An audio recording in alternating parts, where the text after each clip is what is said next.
Military Times, every single one of the Military Times papers, all the publications. Yeah. Army Times, Navy Times, Marine Times, and the Air Force Times have all come out with an editorial saying Don Rumsfeld must go. Well, as we point out every time we quote stuff, these are notoriously liberal organizations. Of course, the White House has tried to spin it that way because they have no shame. Yeah, these are the publications of the military.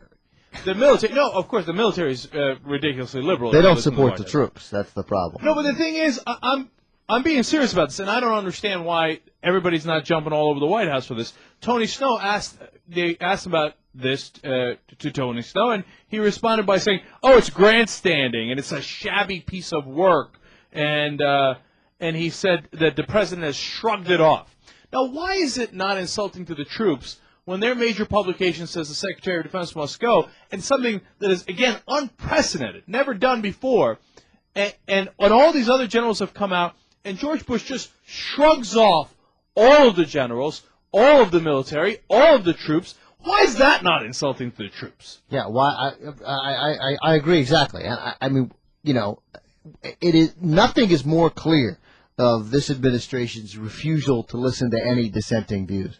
This is the newspaper, and it's all of them. I mean, if the Marine Times, which I'll be honest, I didn't even know existed, if they had said, "No, we're not going along." Mm-hmm. No, but they all recognize it. And, of course, they're all supportive, and I'm suspecting we could go back. I'm certain of it. If you went back to after, September 11th and in 2002, there were probably glowing editorials about this administration.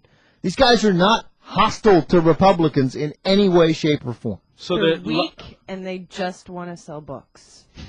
Well, their last line of defense, Jill, is Tony Snow has said it during his press conference, and then I heard again Tom Reynolds mention it on Meet the Press, these guys, the Military Times papers, they don't represent the military. The Army Times has nothing to do with the Army. No, it's a Gannett-owned papers. And Gannett, USA Today, they're all notoriously liberal. And so these aren't really real generals don't have time to actually write articles. They're in the field. Except these are the journalists, perverted ideas about what's happening in Iraq. Except, of course, every general that's come out has said Don Rumsfeld must go. I mean, look, Except for Peter Pace, who said God picked Don Rumsfeld, or something like that. No. I said every general that's left. Yes. Yes. Right. Generals that are still there, there's two problems. One is they've been selected for their ability to be yes men. They've been promoted for that ability. And number two, they're in the field anyway, and they can't say anything. So now, how much clearer do the troops have to be, and do the generals and the commanding officers and the whole military have to be? Every general that leaves talks about how Rumsfeld's terrible, and we've got to, he's got to go, and we've got to change course. The Military Times, every one of them, the Army Times, etc., they all agree Don Rumsfeld must go. We've got to change course in Iraq. John Murtha speaks for the military, has for a long, long time, goes and meets with the top generals, comes out of the meeting and talks about how we've got to change course in Iraq and Don Rumsfeld has to go. John, how many faxes and memos and signals do they have to send before people get it? And get the idea that George Bush doesn't give a damn what his generals say, doesn't give a damn about the military, doesn't give a damn about the troops. He wants to do what Dick Cheney's told him to do, no matter what the troops think, and that is the greatest insult to the troops. Yeah, and John Murtha's a hawk, for crying out loud. He has been. He's just a smart hawk and has come around on Iraq, and when times are normal, I'll go back to disagreeing with John Murtha, but I will never suggest that he's A, liberal, or B, unfit to serve in the United States Congress, or C, like Gene Schmidt running in Ohio, that he is a coward.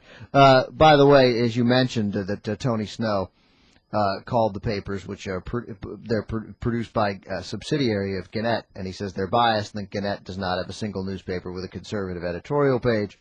That's, of course, made up. It's not true. They do. And of course, it may be owned by Gannett. It is produced entirely by military personnel. The Army personnel for the Army Times, Marines for the Marine Times. Okay, it's not like Gannett's like, all right, what kind of liberal Marines can we hire to run the Marine Times?